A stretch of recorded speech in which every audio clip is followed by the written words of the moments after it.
परमेश्वर इसहाक नो उपाय करे है।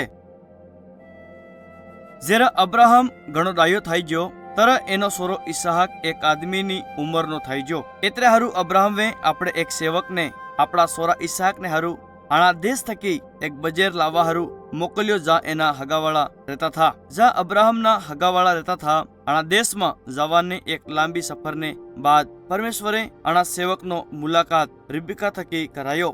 ઇતે અબ્રાહમના ભાઈની પોતી थी। રિબિકા આપણા પરિવારને છોડીને આના સેવકને હાથે જવાને હારું માની ગઈ। જેમેસ ઈ પુગ્યા ઈસાક વેન થકી શાદી कर લીધી। एक लांबा टाइम ने बाद अब्राहम मरी जो तर परमेश्वरे अब्राहम ना सोरा ईसाक ने अब्राहम ने हाथे बांधेलो वायदो ની જગા થકી આશીર્વાદ આલ્યો। આ વાયદામાં પરમેશ્વરની એક પ્રતિજ્ઞા હતી કે અબ્રાહમ ને વગર ગણતી ન જાતીય થાહે। પણ ઈસાકની બજેર રિબિકાને સોરા પેદા ને થયા। ઈસાક વે રબિકાને હરુ દુઆ કરી અને પરમેશ્વર વે એને જુળવા સોરનો ગર્ભ ધારણ કરવા હરકી કરી। જણા ટાઈમ ઈ સોર રિબકાના પેટમાં હતા ઈ હામાં વળગાવા લાગ્યા। એટલે હારું જી કઈ થાય રહ્યું હતું રિબિકાએ પરમેશ્વરને વતાડી દીધું। પરમેશ્વર રિબિકાને કીધું તું બે સોરાને પેદા કરી એને પીડી બે અલગ अलग જાતિ બને।